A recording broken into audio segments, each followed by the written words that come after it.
Picture this. You're a 12-year-old boy in a quiet Bulgarian village in the year 1550. The morning mist hangs thick over the valley, blanketing the sheep pastures in silver. Your bare feet press into the damp earth as you help your father lead the flock. The soft clang of brass bells hanging from the animals' necks is the only sound you've ever needed to feel safe.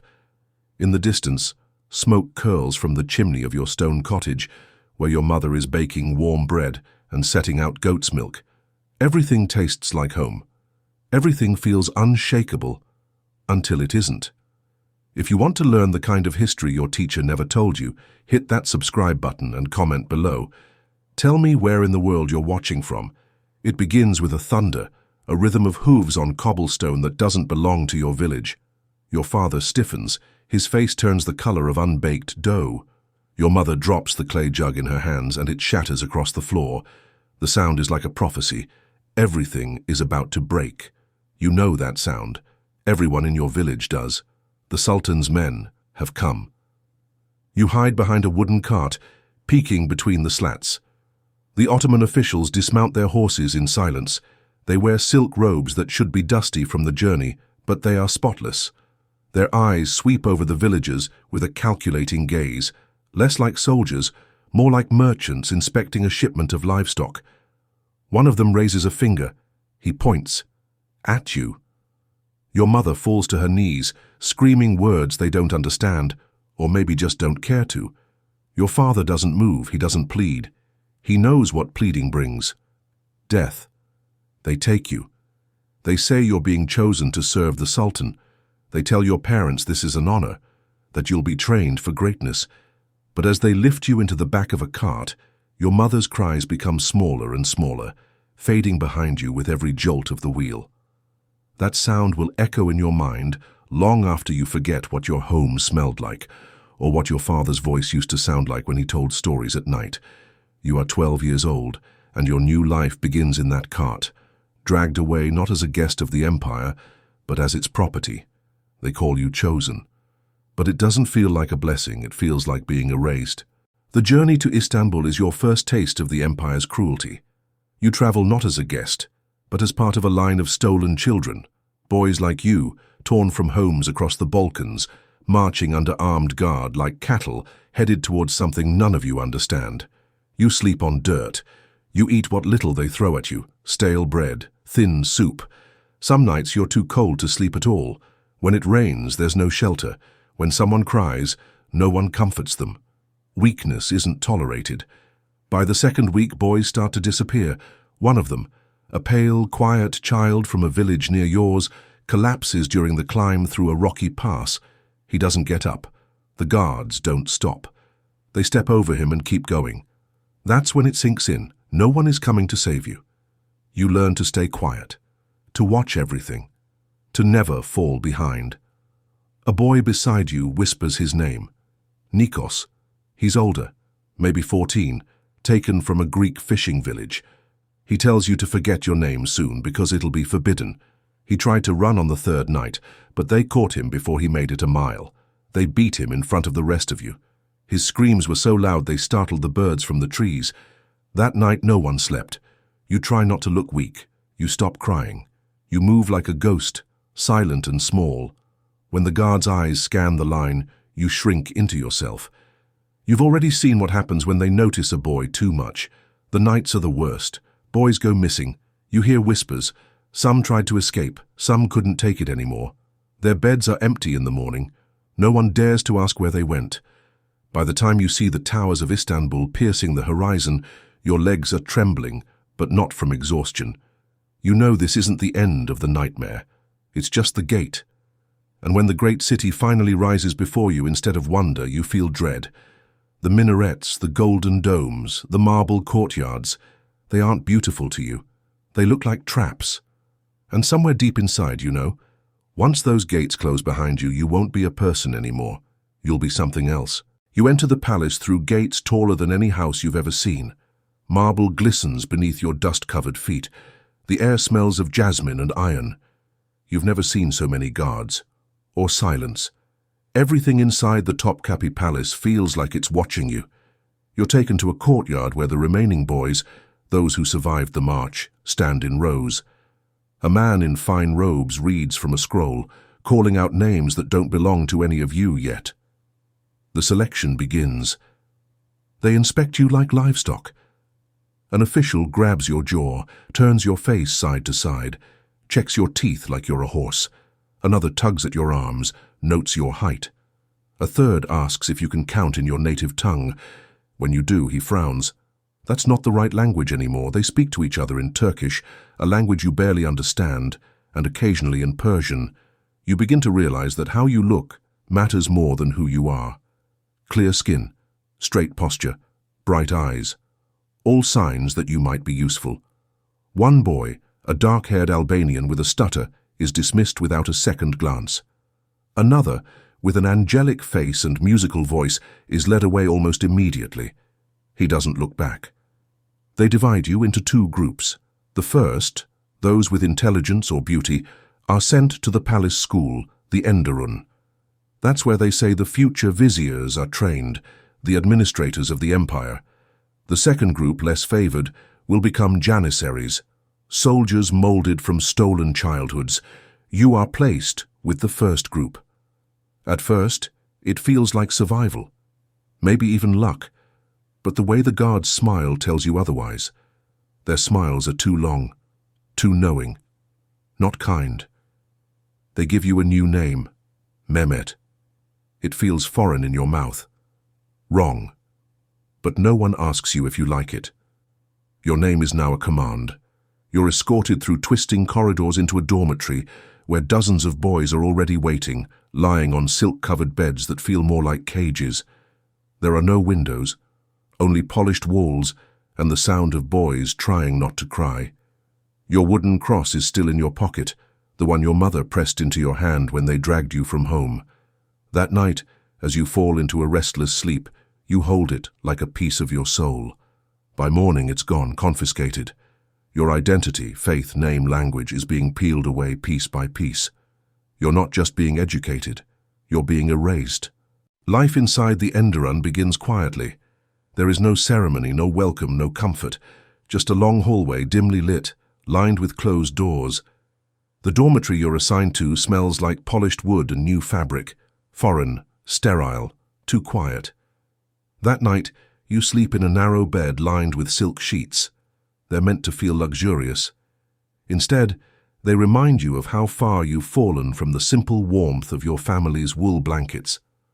All around you, boys whisper in unfamiliar languages, some crying softly into pillows, others whispering their fears into the dark. You reach into your shirt pocket and find it, the tiny wooden cross your mother gave you on the morning they took you. You clutch it to your chest, the last link to your past. By morning, it's gone. A palace official finds it during inspection and takes it without a word. No one explains. No one needs to. You understand.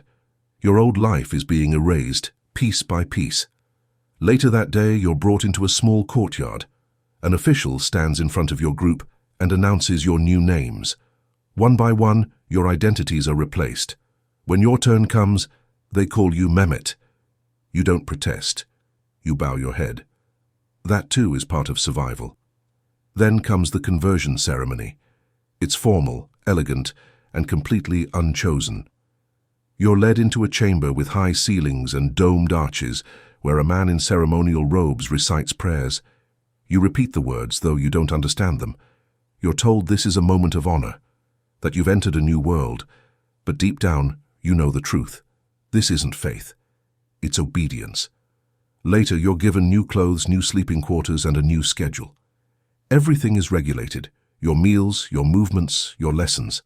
There are no clocks, only bells. No choices, only expectations. You begin your classes in language, mathematics, calligraphy, music, and statecraft, and you're good at them, quick to learn, quiet, efficient. But even here, success doesn't always mean safety. You notice that some boys are treated more favorably than others. A kind word from a teacher, a longer conversation after class, a privileged assignment. It all seems to follow unspoken rules. You watch and learn. Fast. A boy named Ahmet, a few years older, starts showing you around. He tells you how the palace works, who to avoid, how to earn small comforts, how to keep your head down. His advice is helpful, but it comes with an edge. There's a tone in his voice that makes you uneasy. Like every favor has a hidden cost. You say little, you trust even less. By the end of your first week, your Christian name is gone. Your home feels like a dream. Your mother's voice has been replaced by call to prayer chants echoing through the stone walls. You are learning to survive, and survival here means becoming someone else. Topkapi Palace is vast, more city than school. Its marble corridors twist and wind, hiding secrets behind every ornate door. The dormitory where you sleep feels like a shrine and a cell at once, gold-trimmed walls, silk-covered beds, and yet no freedom. Every inch is controlled, every moment watched. You're told you're fortunate to be here.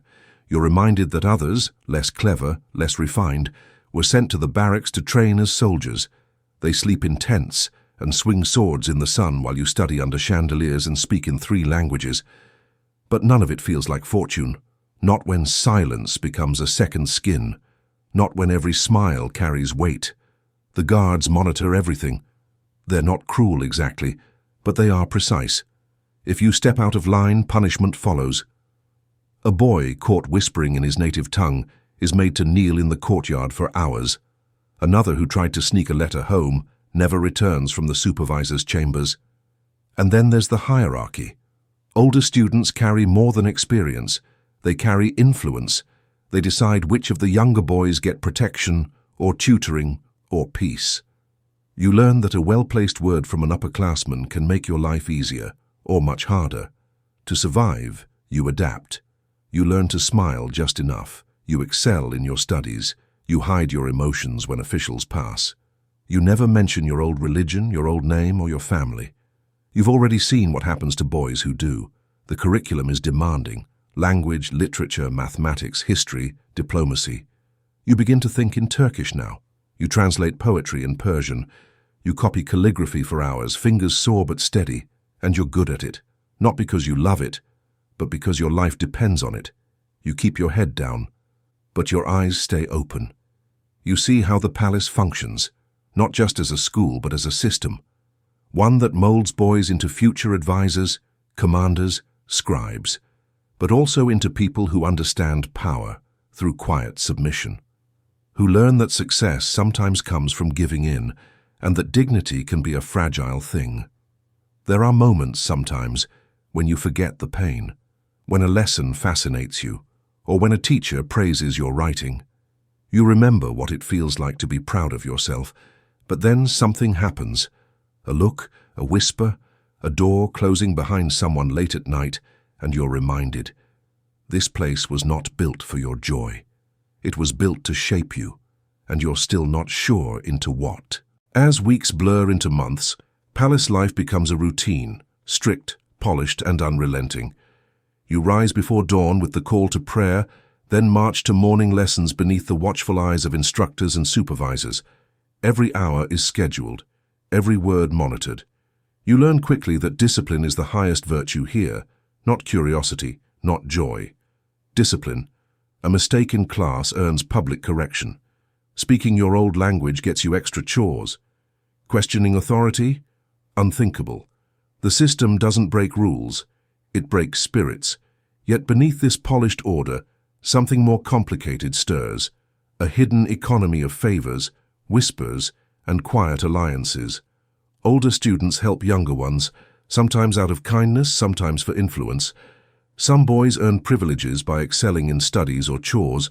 Others learn to seek approval in subtler, more complicated ways.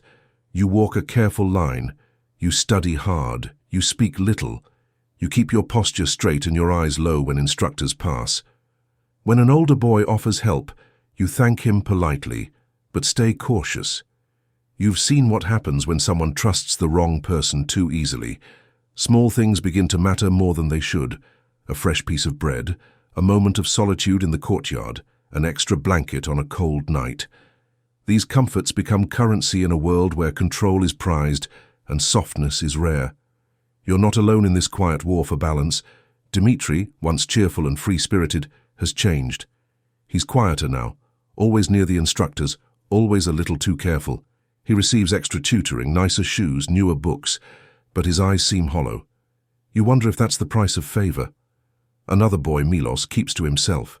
He still prays in the way of his old faith in secret. One day he's caught. They don't beat him, they do something worse. They make him stand in the center of the courtyard, motionless, as the others are encouraged to mock him. No one steps forward. You don't either. That night, Milos doesn't eat. He doesn't speak. The message is clear. Who you were is not just forgotten here. It is punished. Still, you hold on to tiny pieces of yourself. You write your old name inside your books, hidden between the pages. You hum your mother's lullaby in your head while scrubbing the dormitory floors. You memorize poems not because you're told to, but because the words make you feel human. The palace gives you knowledge, but it asks for something in return. Your silence, your memories, your name. And slowly, almost without realizing it, you begin to give them. Because here, survival isn't just about food and shelter. It's about learning when to speak and when not to. By your second year in the palace, you've become a shadow of the boy who once walked barefoot through his village fields. You speak 3 languages fluently now. You can recite Ottoman poetry from memory, solve geometry problems in your head, and debate law with boys twice your age. But the price of this transformation is heavy and constant. Your thoughts are sharp, but your emotions feel distant, blurred like old paintings left out in the rain. You smile when expected. You answer when spoken to. You do everything right. But deep down you're always listening. For danger, for changes in tone, for the way the wind moves through the corridors before something bad happens. You've seen boys try to leave. One of them, Yusuf, quiet and kind, slipped away during dawn prayers. No one noticed until the evening, when guards dragged him back, half drowned and shivering, caught trying to swim across the Golden Horn. They didn't kill him. Instead, they made an example of him. He limped for weeks, unable to walk straight. They gave him the simplest chores and ignored him in class. Eventually, they moved him out of the dormitory altogether. No one saw him again. The palace is surrounded by water on 3 sides and walls on the 4th. Escape is not just difficult, it's near impossible. And even if you could get out, where would you go? The years have reshaped you. You speak the empire's languages, wear its clothes, live its rhythms. You hardly remember what your father's voice sounded like, or the scent of your mother's bread. Could you even find your home? Would they recognize you? Would they want to? This is the cruelest truth of all. Some boys escape in body but never in spirit. Others remain, physically present but emotionally vanished, so consumed by obedience and fear that nothing human seems to remain. And yet, you adapt. You learn how to protect yourself in quiet ways. You help older boys with their studies, gaining favor without falling too far into dependence. You clean faster than anyone else, speak with respect, show just enough skill to be valuable, but never enough to stand out too brightly. It's a careful game, but you're learning how to play it. What once felt like survival has become something more complex, a form of quiet resistance. You hold onto slivers of identity, a phrase in your old language whispered under your breath, a line of poetry that reminds you of home, a memory you replay when no one is watching. And yet, you know the day is coming when all of this, your education, your obedience, your silence, will be tested. Graduation is nearing, and with it comes your final transformation, not into a free man, but into a servant of the very system that took everything from you. You wonder, will you still be yourself when that day comes, or will you simply become one of them? The day they call Chukma, the exit, comes not with applause but with ceremony.